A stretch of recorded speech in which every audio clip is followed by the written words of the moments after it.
Hello friends, welcome to brothers finance and good evening. ಇವತ್ತು market update ಏನಂದರೆ, sensex 202 points down ಆಗಿ 82,352 ಅಲ್ಲಿ close ಆಗಿದೆ. ನಿಫ್ಟಿ 81 ಪಾಯಿಂಟ್ಸ್ ಡೌನ್ ಆಗಿ 25,198 ಕ್ಲೋಸ್ ಆಗಿದೆ. ಬ್ಯಾಂಕ್ ನಿಫ್ಟಿ 288 ಪಾಯಿಂಟ್ಸ್ ಡೌನ್ ಆಗಿ 51,400 ಅಲ್ಲಿ ಕ್ಲೋಸ್ ಆಗಿದೆ.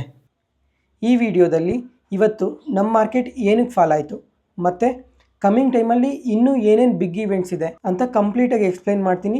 ಕೊನೆ ತನಕ ನೋಡಿ, ಯಾವುದೇ ಕಾರಣಕ್ಕೂ ಈ ವಿಡಿಯೋನ ಸ್ಕಿಪ್ ಮಾಡೋಕ್ಕೆ ಹೋಗಬೇಡಿ. ಒಂದು ವೇಳೆ ಸ್ಕಿಪ್ ಏನಾದರೂ ಮಾಡಿದ್ರೆ ಇಂಪಾರ್ಟೆಂಟ್ ಡೇಟಾ ಪಾಯಿಂಟ್ಸ್ನ ಮಿಸ್ ಆಗ್ತೀರಾ ಮತ್ತು ನಿಮ್ಮ ಪೋರ್ಟ್ಫೋಲಿಯೋನ ಸ್ವಲ್ಪ ನೆಗೆಟಿವ್ ಆಗಿ ನೋಡಬೇಕಾಗುತ್ತೆ. ಅದಕ್ಕೋಸ್ಕರ ಕೊನೆ ತನಕ ನೋಡಿ. ನಿಫ್ಟಿ 15th ಡೇ ಪಾಸಿಟಿವ್ ಕ್ಲೋಸಿಂಗ್ನ ಬ್ರೇಕ್ ಮಾಡಿದೆ.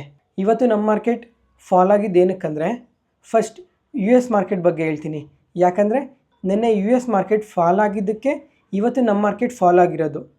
ಅದಕ್ಕೋಸ್ಕರ ನಿನ್ನೆ US ಮಾರ್ಕೆಟ್ ಕಂಪ್ಲೀಟಾಗಿ ಡೌನ್ ಆಯಿತು. ನಾಸ್ಡ್ಯಾಕ್ 3% ಫಾಲ್ ಆಯಿತು. S&P 500 2% ಫಾಲ್ ಆಗಿದೆ. ಇದಕ್ಕೆ ರೀಸನ್ ಏನಂದರೆ, ನಿನ್ನೆ ನಮ್ಮ ಮಾರ್ಕೆಟ್ ಕ್ಲೋಸ್ ಆದಮೇಲೆ US ಮಾರ್ಕೆಟಲ್ಲಿ IMS manufacturing PMI data update ಆಯಿತು. ಈ ಡೇಟಾ 47.2 ಬಂದಿದೆ. ಲಾಸ್ಟ್ ಟೈಮ್ ಎಕ್ಸ್ಪ್ಲೇನ್ ಮಾಡಿದ್ದೆ ನ್ಯೂಸ್ ವೀಡಿಯೋಸಲ್ಲಿ, ಎಂದೇ ಆಗಲಿ ಈ US PMI ಡೇಟಾ ಎಬೋ 50 ಬರಬೇಕು ಅಂತ. ಆದರೆ ಈ ಸಲ 47.2 ಬಂದಿದೆ. ಅದಕ್ಕೆ ಮಾರ್ಕೆಟಲ್ಲಿ ಇಷ್ಟು ನೆಗೆಟಿವಿಟಿ. ಇದೇ ಡೇಟಾ ಪ್ರೀವಿಯಸ್ ಆಗಿ 46 ಬಂದಿತ್ತು. ಅವತ್ತು ಮಾರ್ಕೆಟ್ ಫಾಲ್ ಆಯಿತು. ಅಟ್ಲೀಸ್ಟ್ ಫೋರ್ಕ್ಯಾಸ್ಟ್ ಮಾಡಿದ್ದಷ್ಟಾದರೂ ಬಂದಿದ್ದರೆ ಮಾರ್ಕೆಟಲ್ಲಿ ಸ್ವಲ್ಪ ವಾಲಟಿಲಿಟಿ ಕಮ್ಮಿ ಆಗಿರೋದು.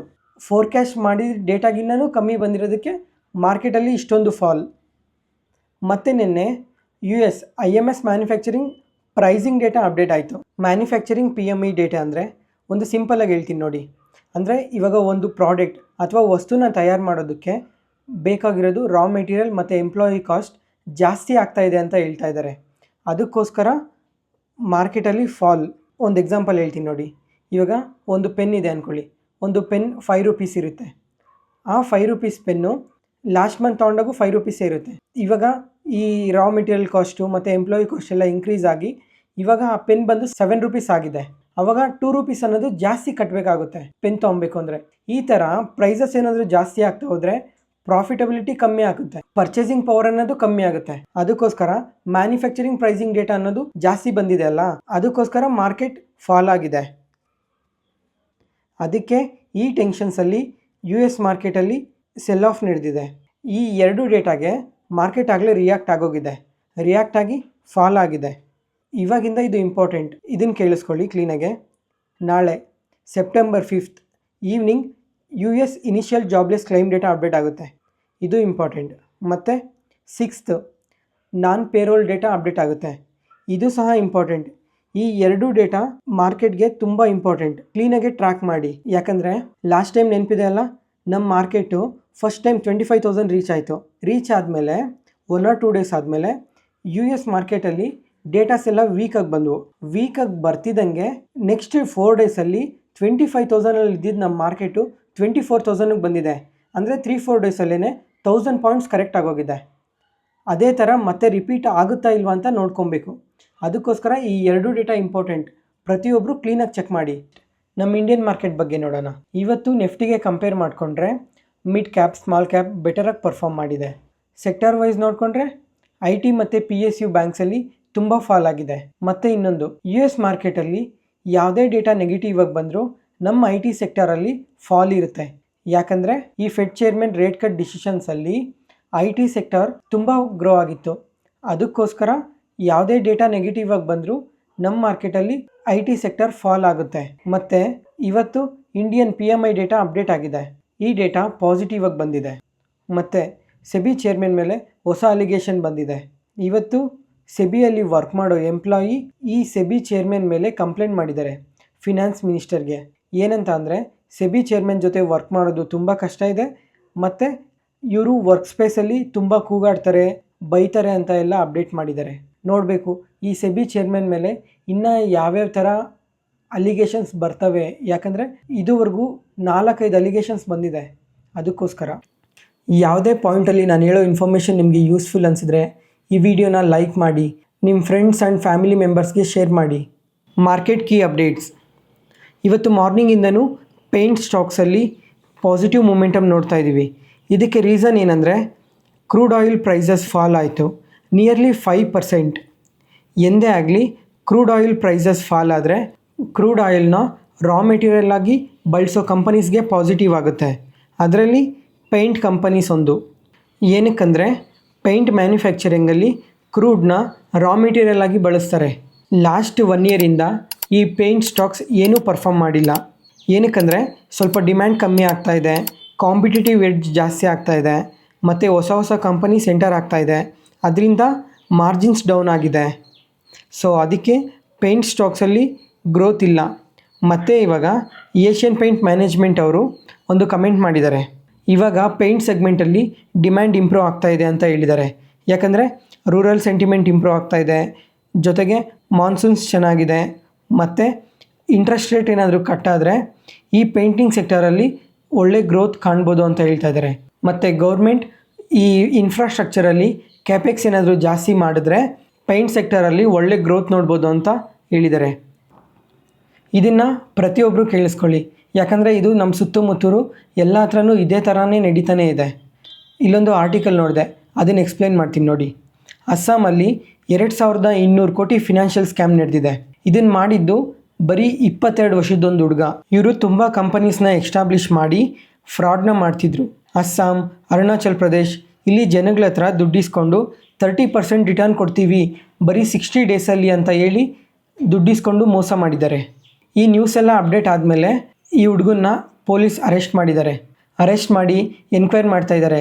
ಇಷ್ಟೆಲ್ಲ ದುಡ್ಡು ಏನು ಮಾಡಿದ್ಯಾ, ಎಲ್ಲೆಲ್ಲಿ ಇನ್ವೆಸ್ಟ್ ಮಾಡಿದ್ಯಾ, ಇನ್ನೂ ಏನೇನು ಮಾಡಿದ್ಯಾ ಈ ದುಡ್ಡನ್ನ ಅಂತ ಎಲ್ಲ ಇನ್ವೆಸ್ಟಿಗೇಟ್ ಮಾಡ್ತಾ ಇದ್ದಾರೆ. ಇದೇ ಥರ ಕೇಸ್ ಮೊನ್ನೆ ಇನ್ನೊಂದು ನೋಡಿದ್ದೆ, ನಮ್ಮ ಕರ್ನಾಟಕದಲ್ಲೇ 32 ಕೋಟಿ ಸ್ಕ್ಯಾಮ್ ಮಾಡಿದ್ದಾರೆ. ಯಾವ ಥರ ಅಂತಂದರೆ, ಇವಾಗ ನಾರ್ಮಲ್ ಪೀಪಲ್ ನಾವೆಲ್ಲ ಇರ್ತೀವಲ್ಲ, ನಾರ್ಮಲ್ ಪೀಪಲ್ ಹತ್ರ ರ್ಯಾಂಡಮ್ಮಾಗಿ ವಾಟ್ಸಪ್ಪಲ್ಲಿ ಮೆಸೇಜ್ ಮಾಡೋದು ಅಥವಾ ಫೇಸ್ಬುಕ್ಕಲ್ಲೆಲ್ಲ ಮೆಸೇಜ್ ಮಾಡೋದು, ಈ ಥರ ಇನ್ವೆಸ್ಟ್ ಮಾಡಿದ್ರೆ ನಿಮಗೆ ತುಂಬ ರಿಟರ್ನ್ಸ್ ಬರುತ್ತೆ, ಜಸ್ಟ್ ನೀವು ಈ ಲಿಂಕ್ನ ಕ್ಲಿಕ್ ಮಾಡಿ ಆ್ಯಪ್ನ ಡೌನ್ಲೋಡ್ ಮಾಡ್ಕೊಂಡು ಇನ್ವೆಸ್ಟ್ ಮಾಡಿದ್ರೆ ನಿಮಗೆ ರಿಟರ್ನ್ಸ್ ತುಂಬ ಚೆನ್ನಾಗಿ ಬರ್ತಿದೆ ಅಂತ ಎಲ್ಲ ಹೇಳಿ ಮೋಸ ಮಾಡಿದ್ದಾರೆ. ಆ ಥರ ಮೋಸ ಮಾಡ್ತಾ ಅವರೇ ಕೊಟ್ಟಿರೋ ಲಿಂಕಲ್ಲಿ ಆ್ಯಪ್ನ ಇನ್ಸ್ಟಾಲ್ ಮಾಡಿಸಿ ದುಡ್ಡೆಲ್ಲ ಕಿತ್ಕೊಂಡು ಮೋಸ ಮಾಡಿದ್ದಾರೆ. ಅಂದರೆ ಶುರುವಲ್ಲಿ ಯಾವ ಥರ ಇರುತ್ತೆ ಹೇಳಿ, ಸ್ವಲ್ಪ ಇನ್ವೆಸ್ಟ್ ಮಾಡಿ ಚೆಕ್ ಮಾಡ್ತೀವಿ, ಚೆಕ್ ಮಾಡಿದಂಗೆ ರಿಟರ್ನ್ ಚೆನ್ನಾಗಿ ಬರುತ್ತೆ, ರಿಟರ್ನ್ ಚೆನ್ನಾಗಿ ಬಂದರೆ ಅದೇ ಥರ ಇನ್ನೂ ಜಾಸ್ತಿ ದುಡ್ಡು ತೊಗೊಂಬಂದು ಇನ್ವೆಸ್ಟ್ ಮಾಡ್ತೀವಲ್ಲ, ಆ ಥರ ಇನ್ವೆಸ್ಟ್ ಮಾಡ್ತಾ ಜನಗಳ ಹತ್ರ 32 ಕೋಟಿ ಮೋಸ ಮಾಡಿದ್ದಾರೆ ಅಂತ ಅಪ್ಡೇಟ್ ಬಂದಿದೆ. ಒಂದು ಹೇಳ್ತೀನಿ ಕೇಳಿಸ್ಕೊಳ್ಳಿ, ಎಂದೇ ಆಗಲಿ ನಿಮಗೆ ಇನ್ವೆಸ್ಟ್ಮೆಂಟ್ ಮಾಡೋಕ್ಕೆ ಬರಲಿಲ್ವಾ, ಇನ್ವೆಸ್ಟ್ಮೆಂಟ್ ಮಾಡೋದನ್ನು ಕಲ್ತ್ಕೊಳ್ಳಿ. ಅದು ಬಿಟ್ಟು ಎಂದೇ ಆಗಲಿ ಬೇರೆಯವ್ರಿಗೆ ನಿಮ್ಮ ದುಡ್ಡನ್ನು ಕೊಟ್ಟು ಇನ್ವೆಸ್ಟ್ ಮಾಡಿ, ನೀವು ಇನ್ವೆಸ್ಟ್ ಮಾಡ್ತಾಯಿದ್ದೀರಲ್ಲ ಹಂಗೆ ಈ ದುಡ್ಡನ್ನು ಇನ್ವೆಸ್ಟ್ ಮಾಡಿ ಬಂದಿರೋದ್ರಲ್ಲಿ ರಿಟರ್ನ್ನ ಕೊಡಿ, ಎಂದೇ ಆಗಲಿ ಈ ಥರ ಮಾಡಬಾರ್ದು. ನಿಮಗೆ ಇನ್ವೆಸ್ಟ್ ಮಾಡೋಕ್ಕಾದ್ರೆ ಇನ್ವೆಸ್ಟ್ ಮಾಡಬೇಕು, ಇಲ್ಲ ಕಲ್ತ್ಕೊಂಡು ಇನ್ವೆಸ್ಟ್ ಮಾಡಿ. ಅದು ಬಿಟ್ಟು ಎಂದೇ ಆಗಲಿ ಬೇರೆಯವ್ರಿಗೆ ಕೊಟ್ಟು ಇನ್ವೆಸ್ಟ್ ಮಾಡಿಸ್ಬೇಡಿ, ಆವಾಗ ತುಂಬ ಮೋಸ ಹೋಗ್ತೀರಾ. ನೀವು ಬೇರೆಯವ್ರ ಮಾತು ಕೇಳಿ ಈ ಸ್ಟಾಕನ್ನು ಬೈ ಮಾಡೋದು ಅಥವಾ ಇನ್ನೊಂದು ಸ್ಟಾಕನ್ನು ಸೆಲ್ ಮಾಡೋದು, ಆ ಥರ ಯಾವುದೇ ಕಾರಣಕ್ಕೂ ಮಾಡಬೇಡಿ. ನಿಮಗೆ ಒಂದು ಸ್ಟಾಕಲ್ಲಿ ಕನ್ವಿಕ್ಷನ್ ಇಲ್ಲ ಅಂತಂದರೆ ಎಂದೂ ಆ ಸ್ಟಾಕಲ್ಲಿ ಇನ್ವೆಸ್ಟ್ ಮಾಡೋಕ್ಕೆ ಹೋಗಬಾರ್ದು. ಕನ್ವಿಕ್ಷನ್ ಇದ್ದರೆ ಮಾತ್ರನೇ ಇನ್ವೆಸ್ಟ್ ಮಾಡಿ. ಜೊತೆಗೆ ಈ ಸ್ಟಾಕ್ ಮಾರ್ಕೆಟ್ ಅನ್ನೋದು ತುಂಬ ಜನಕ್ಕೆ ಇವಾಗ ತುಂಬ ಹುಚ್ಚಿಡಿಸ್ತಾ ಇದೆ. ಪ್ರತಿಯೊಬ್ಬರು ಸ್ಟಾಕ್ ಮಾರ್ಕೆಟ್ಗೆ ಬರ್ತಾ ಇದ್ದಾರೆ, ಯಾಕಂದರೆ ತುಂಬ ದುಡ್ಡು ಬರುತ್ತೆ ಅಂತ. ದುಡ್ಡಂದರೆ ಯಾರಿಗಿಷ್ಟ ಇರಲ್ಲ ಹೇಳಿ, ಅದಕ್ಕೋಸ್ಕರ ಪ್ರತಿಯೊಬ್ಬರು ಸ್ಟಾಕ್ ಮಾರ್ಕೆಟ್ ಅಂದರೆ ದುಡ್ಡುಗೋಸ್ಕರ ಬರ್ತಾನೆ ಇದ್ದಾರೆ. ಲಾಸ್ಟ್ 1 ಇಯರಲ್ಲಿ ತುಂಬ ಜನ ಸ್ಟಾಕ್ ಮಾರ್ಕೆಟಿಗೆ ಬಂದಿದ್ದಾರೆ. ನೋಡಬೇಕು ಇನ್ನು ಕಮ್ಮಿಂಗ್ ಟೈಮಲ್ಲಿ ಇನ್ನೂ ಎಷ್ಟು ಜನ ಬರ್ತಾರೆ ಅಂತ. ಇವಾಗ 140 ಕೋಟಿ ಪಾಪ್ಯುಲೇಷನಲ್ಲಿ ಹತ್ತತ್ರ ಸ್ಟಾಕ್ ಮಾರ್ಕೆಟಲ್ಲಿರೋದು ಬರೀ ಒಂದು 15 ಕೋಟಿ ಅಥವಾ 20 ಕೋಟಿ ಜನ ಮಾತ್ರನೇ ಸ್ಟಾಕ್ ಮಾರ್ಕೆಟಲ್ಲಿರೋದು. ಇನ್ನು ಕಮ್ಮಿಂಗ್ ಟೈಮಲ್ಲಿ ಈ ಸ್ಟಾಕ್ ಮಾರ್ಕೆಟಿಗೆ ಬರೋ ಜನ ಇನ್ನೂ ತುಂಬ ಜಾಸ್ತಿ ಆಗ್ತಾ ಹೋಗ್ತಾರೆ. ಇವಾಗ ಇಂಡಿಯಾ ಗ್ರೋಯಿಂಗ್ ಸ್ಟೇಜಲ್ಲಿದೆ, ಅದಕ್ಕೋಸ್ಕರ ಇನ್ನೂ ಜನ ಜಾಸ್ತಿ ಚೆನ್ನಾಗಿ ಬರ್ತಾರೆ, ಇನ್ನೂ ಜಾಸ್ತಿ ಇನ್ವೆಸ್ಟ್ ಮಾಡ್ತಾ ಹೋಗ್ತಾರೆ. ಇನ್ನು ಈ ಸ್ಟಾಕ್ ಮಾರ್ಕೆಟಲ್ಲಿ ಫ್ರಾಡ್ ಸಹ ಜಾಸ್ತಿ ಆಗ್ತಾ ಹೋಗುತ್ತೆ. ಅದಕ್ಕೆ ಇನ್ವೆಸ್ಟ್ ಮಾಡೋದಕ್ಕೂ ಮುಂಚೆ ಕೇರ್ಫುಲ್ಲಾಗಿ ಇನ್ವೆಸ್ಟ್ ಮಾಡಿ ಮತ್ತು ಪ್ರಾಪರ್ ವೇಯಲ್ಲಿ ಇನ್ವೆಸ್ಟ್ ಮಾಡಿ. ಇಕಾಸ್ ಮೊಬಿಲಿಟಿ ಈ IPO ಇವತ್ತು ಮಾರ್ಕೆಟ್ಗೆ ಲಿಸ್ಟ್ ಆಗಿದೆ. ಇನ್ವೆಸ್ಟರ್ಸ್ಗೆ 16% ಲಿಸ್ಟಿಂಗ್ ಗೇನ್ಸ್ ಕೊಟ್ಟಿದೆ. ಮಾರ್ಕೆಟ್ ಎಂಡ್ ಆಗೋಷ್ಟೊತ್ತಿಗೆ 30%ಗೆ ಮೂವ್ ಆಗಿದೆ. ಈ Q2 ಅಲ್ಲಿ ಚೆನ್ನಾಗಿ ಪರ್ಫಾರ್ಮ್ ಮಾಡೋ ಇಂಡಸ್ಟ್ರೀಸಲ್ಲಿ ಈ ಕ್ರೆಡಿಟ್ ಕಾರ್ಡ್ ಇಂಡಸ್ಟ್ರಿ ಕೂಡ ಒಂದು. ಈ Q2 ಅಲ್ಲಿ ತುಂಬ ಫೆಸ್ಟಿವಲ್ಸ್ ಮತ್ತು ಅಮೆಝಾನ್, ಫ್ಲಿಪ್ಕಾರ್ಟ್ ಬಿಗ್ಗೆಸ್ಟ್ ಸೇಲ್ಸ್ ಎಲ್ಲ ಇರುತ್ತೆ. ನಿಮಗೆಲ್ಲ ಒಂದು ಮನಿ ಸೇವಿಂಗ್ ಟಿಪ್ಸ್ ಹೇಳ್ತೀನಿ ಕೇಳಿ. ಅಮೆಝಾನ್ ಗ್ರೇಟ್ ಇಂಡಿಯನ್ ಫೆಸ್ಟಿವಲ್ ಮತ್ತು ಫ್ಲಿಪ್ಕಾರ್ಟ್ ಬಿಗ್ ಬಿಲಿಯನ್ ಡೇಸ್ ಇದಾವಲ್ಲ, ಇವನ್ನ ಪ್ರಾಪರಾಗಿ ಯುಟಿಲೈಸ್ ಮಾಡ್ಕೊಳ್ಳಿ. ತುಂಬ ಒಳ್ಳೆ ಆಫರ್ಸ್ ಇರುತ್ತೆ ಪ್ರಾಡಕ್ಟ್ಸ್ ಮೇಲೆ. ಆ್ಯಕ್ಚುಲಿ ಇವತ್ತು ಎಕನಾಮಿಕ್ ಟೈಮಲ್ಲಿ ಒಂದು ಆರ್ಟಿಕಲ್ ನೋಡಿದೆ, ಇಂಡಿಯಾದಲ್ಲಿ ಕ್ರೆಡಿಟ್ ಕಾರ್ಡ್ ಮಾರ್ಕೆಟ್ ಡಬಲ್ ಆಗುತ್ತೆ. 2028 2029 ಅಷ್ಟರಲ್ಲಿ 200 ಮಿಲಿಯನ್ ಮಾರ್ಕ್ ರೀಚ್ ಆಗುತ್ತೆ ಅಂತ ಹೇಳ್ತಾ ಇದ್ದಾರೆ. ಇವಾಗ ನೀವು ಹೇಳಿ, ನಿಮ್ಮ ಹತ್ರ ಎಷ್ಟು ಕ್ರೆಡಿಟ್ ಕಾರ್ಡ್ಸ್ ಇದ್ದಾವೆ ಅಂತ, ಅವುಗಳಲ್ಲಿ ಯಾವ್ಯಾವ ಥರ ಯೂಸ್ ಮಾಡ್ಕೊತಾ ಇದ್ದೀರಾ, ಮತ್ತು ಕ್ರೆಡಿಟ್ ಕಾರ್ಡ್ಸ್ ಒಳ್ಳೆಯವಾ ಕೆಟ್ಟವಾ, ನಿಮ್ಮ ಒಪಿನಿಯನ್ಸ್ನ ಕಮೆಂಟ್ ಸೆಕ್ಷನಲ್ಲಿ ಕಮೆಂಟ್ ಮಾಡಿ. ಇವಾಗ ಮತ್ತೆ ವಿಷಯಕ್ಕೆ ಬಂದರೆ, ಓವರ್ ದ ಇಯರ್ಸ್ ಕ್ರೆಡಿಟ್ ಕಾರ್ಡಲ್ಲಿ ಸಾಕಷ್ಟು ಡೆವಲಪ್ಮೆಂಟ್ಸ್, ಇನೋವೇಷನ್ಸ್ ನಡೀತಾನೆ ಇದೆ ಕಂಟಿನ್ಯೂಸ್ ಆಗಿ. ಆ್ಯಂಡ್ ಈ ಕ್ರೆಡಿಟ್ ಕಾರ್ಡ್ಸಿಂದ ಎಷ್ಟು ಅಡ್ವಾಂಟೇಜಸ್ ಇದೆಯೋ ಯೂಸ್ ಮಾಡೋಕ್ಕೆ ಬರಲಿಲ್ಲ ಅಂದರೆ ಅಷ್ಟೇ ಡಿಸ್ಅಡ್ವಾಂಟೇಜಸ್ ಇದೆ. ಟೈರ್ 2 ಟೈರ್ 3 ಸಿಟೀಸ್ಗೆ ಕಂಪೇರ್ ಮಾಡಿಕೊಂಡ್ರೆ ಟೈರ್ 1 ಸಿಟೀಸಲ್ಲಿ ಈ ಕ್ರೆಡಿಟ್ ಕಾರ್ಡ್ ಪೆನೆಟ್ರೇಷನ್ ತುಂಬ ಜಾಸ್ತಿ ಇದೆ. ಇನ್ನು ಜಸ್ಟ್ 103 ಮಿಲಿಯನ್ ಕ್ರೆಡಿಟ್ ಕಾರ್ಡ್ಸ್ ಮಾತ್ರನೇ ಸರ್ಕ್ಯುಲೇಷನಲ್ಲಿ ಇರೋದು. ಅಂದರೆ ಬರೀ 10 ಕೋಟಿ ಜನ ಮಾತ್ರನೇ ಕ್ರೆಡಿಟ್ ಕಾರ್ಡ್ ಇವಾಗ ಬಳಸ್ತಾ ಇರೋದು. ನಮ್ಮ ಇಂಡಿಯಾ ಟೋಟಲ್ ಪಾಪ್ಯುಲೇಷನ್ 140 ಕ್ರೋರ್ಸ್ ಇದೆ ಅಪ್ರಾಕ್ಸಿಮೇಟ್ಲಿ. ಅದರಲ್ಲಿ 10 ಕೋಟಿ ಜನ ಮಾತ್ರನೇ ಈ ಕ್ರೆಡಿಟ್ ಕಾರ್ಡ್ಸ್ನ ಬಳಸ್ತಾ ಇರೋದು. ಇನ್ನು ಈ ಕ್ರೆಡಿಟ್ ಕಾರ್ಡ್ ಮಾರ್ಕೆಟಲ್ಲಿ ಎಷ್ಟು ಗ್ಯಾಪ್ ಇದೆ ಮತ್ತೆ ಆಪರ್ಚುನಿಟಿ ಇದೆ ನೋಡಿ. ಆಕ್ಚುಲಿ ಕ್ರೆಡಿಟ್ ಕಾರ್ಡ್ ಬಗ್ಗೆ ಹೇಳ್ತಾ ಹೋದ್ರೆ ತುಂಬಾನೇ ಜಾಸ್ತಿ ಇದೆ, ತುಂಬಾ ವಿಷಯನ ಹೇಳ್ಬೇಕಾಗುತ್ತೆ. ಜೊತೆಗೆ ಕ್ರೆಡಿಟ್ ಕಾರ್ಡ್ಸ್ ಅಲ್ಲಿ ಕ್ಯಾಶ್ ಬ್ಯಾಕ್ ಆಫರ್ಸ್ ಬರುತ್ತೆ, shopping credit cards, travel credit cards, ಈ ತರ ಇನ್ನ ತುಂಬಾ ಇದಾವೆ. ಒಂದು ಇಂಟ್ರೆಸ್ಟಿಂಗ್ ಕಂಪನಿ ಬಗ್ಗೆ ನ್ಯೂಸ್ ಇದೆ, ಸ್ವಲ್ಪ ಕ್ಲೀನಾಗಿ ಕೇಳಿಸ್ಕೊಳ್ಳಿ. ರೇಮಂಡ್ ಈ ಸ್ಟಾಕ್ 9% ಬೆಳೆದಿದೆ ಡಿಮರ್ಜರ್ ಕನ್ಫರ್ಮ್ ಆದ್ಮೇಲೆ. ರೈಮಂಡ್ಸ್ ಅಲ್ಲಿ life style business, reality business, engineering business ಎಲ್ಲಾನು ಜೊತೆಗೆ ಇದಾವೆ. ಲಾಸ್ಟ್ ಟೈಮ್ ಹೇಳಿದ್ರು ಡಿಮರ್ಜ್ ಮಾಡ್ತೀವಿ ಅಂತ, ಆದ್ರೆ ಕನ್ಫರ್ಮ್ ಮಾಡಿರ್ಲಿಲ್ಲ. ಇವಾಗ ಕನ್ಫರ್ಮೇಶನ್ ಅಫಿಷಿಯಲ್ ಆಗಿದೆ. ಸೊ ಅದಕ್ಕೆ ಸ್ಟಾಕ್ 9% ವರೆಗೂ ಬೆಳೆದಿದೆ. ಈ ತರ ಡಿಮರ್ಜ್ ಆದಾಗ ಸ್ಟಾಕ್ಗೆ ವ್ಯಾಲ್ಯೂ ಅಡಿಷನ್ ಆಗುತ್ತೆ, ಜೊತೆಗೆ PE ರಿರೇಟಿಂಗ್ ಆಗುತ್ತೆ. ಈ ತರ ಎಲ್ಲ ಚೇಂಜ್ ಆದಾಗ PE PB ಎಲ್ಲ ಎಷ್ಟಿದೆ ಅಂತ ಇದು ಒಂದು ಪಾಯಿಂಟ್. ಮತ್ತೆ ಲೈಫ್ ಸ್ಟೈಲ್ ಬಿಸ್ನೆಸ್ ತುಂಬಾ ಚೆನ್ನಾಗಿ ಪರ್ಫಾರ್ಮ್ ಮಾಡ್ತಾ ಇದೆ. ಫ್ಯೂಚರ್ ಅಲ್ಲಿ ಕನ್ಸ್ಯೂಮರ್ ಸ್ಪೆಂಡಿಂಗ್ ಜಾಸ್ತಿ ಆಗ್ತಾ ಇದೆ, ರೂರಲ್ ಡಿಮ್ಯಾಂಡ್ ಜಾಸ್ತಿ ಆಗ್ತಾ ಇದೆ, ಫೆಸ್ಟಿವಲ್ ಸೀಸನ್, ವ್ಯಾಲ್ಯೂಯೇಷನ್ ಗ್ಯಾಪ್ ಇದೆಲ್ಲ ಸ್ಟಾಕ್ ಪ್ರೈಸ್ನ ಡ್ರೈವ್ ಮಾಡುತ್ತೆ. ಇಲ್ಲಿವರೆಗೂ ಈ ಸ್ಟಾಕಲ್ಲಿ ಪ್ರಮೋಟರ್ಸ್ ಕೆಲವೊಂದು ಫ್ಯಾಮಿಲಿ ಇಶ್ಯೂಸಿಂದ ಸ್ಟಾಕ್ ಪ್ರೈಸ್ ಗ್ರೋ ಆಗಿರಲಿಲ್ಲ. ಲಾಸ್ಟ್ ಇಯರಿಂದ ನೋಡಿಕೊಂಡ್ರೆ ಈ ಬುಲ್ ಮಾರ್ಕೆಟಲ್ಲಿ ಕೂಡ ಜಸ್ಟ್ 4% ಬೆಳೆದಿದೆ. ಬಿಸ್ನೆಸ್ ಎಲ್ಲ ಚೆನ್ನಾಗಿದೆ. ಈ ಸ್ಟಾಕಲ್ಲಿ ತುಂಬ ಪೊಟೆನ್ಷಿಯಲ್ ಇದೆ, ಸ್ವಲ್ಪ ಸ್ಟಡಿ ಮಾಡಿ. ಇವತ್ತು ಡಿಫೆನ್ಸ್ ಸ್ಟಾಕ್ಸ್ ಎಲ್ಲ ಪಾಸಿಟಿವ್ ಆಗಿ ರಿಯಾಕ್ಟ್ ಆಗಿದೆ. ಅದರಲ್ಲೂ ಮ್ಯಾಸ್ಕಾಂಡಾಕ್ ಶಿಪ್ ಬಿಲ್ಡಿಂಗ್ ಈ ಕಂಪನಿ ಇವತ್ತು ಇಂಟ್ರಾಡೇ ಸೆಷನ್ ಅಲ್ಲಿ ನಿಯರ್ಲಿ 7% ವರೆಗೂ ಮೂವ್ ಆಯಿತು. ಇದಕ್ಕೆ ರೀಸನ್ ಏನಂದ್ರೆ ಡಿಫೆನ್ಸ್ ಅಕ್ವಿಸಿಷನ್ ಕೌನ್ಸಿಲ್ ಅವರು 10 ಅಕ್ವಿಸಿಷನ್ಗೆ ಅಪ್ರೂವ್ ಮಾಡಿದ್ದಾರೆ. ಇದ್ರ ಟೋಟಲ್ ಆರ್ಡರ್ ವರ್ತ್ $1.45 ಟ್ರಿಲಿಯನ್. ಅದಕ್ಕೆ ಇವತ್ತು ಡಿಫೆನ್ಸ್ ಸ್ಟಾಕ್ಸ್ ಎಲ್ಲ ಪಾಸಿಟಿವ್ ಆಗಿ ರಿಯಾಕ್ಟ್ ಆಗಿರೋದು. ಅದರಲ್ಲೂ ಈ ಕಂಪ್ಲೀಟ್ 99% ಆರ್ಡರ್ ವರ್ತ್ ನಮ್ಮ ಇಂಡಿಯನ್ ಮ್ಯಾನುಫ್ಯಾಕ್ಚರರ್ಸ್ಗೆ ಅಲೋಕೇಟ್ ಮಾಡ್ತಾರೆ ಅಂತ ಅಪ್ಡೇಟ್ ಆಗಿದೆ. ಅದಕ್ಕೆ ಇವತ್ತು ನಮ್ಮ ಇಂಡಿಯನ್ ಡಿಫೆನ್ಸ್ ಮ್ಯಾನುಫ್ಯಾಕ್ಚರರ್ಸ್ಗೆ ಒಳ್ಳೆ ಗ್ರೋತ್ ಇರುತ್ತೆ. ಮತ್ತು ಇವತ್ತು ಮಾರ್ಕೆಟ್ ಕ್ಲೋಸ್ ಆದಮೇಲೆ ಈ ಅಪ್ಡೇಟ್ ಬಂತು. ಇದು ರಿಲಯನ್ಸ್ ಇಂಡಸ್ಟ್ರೀಸ್ಗೆ ಬಿಗ್ ಪಾಸಿಟಿವ್ ಆಗುತ್ತೆ.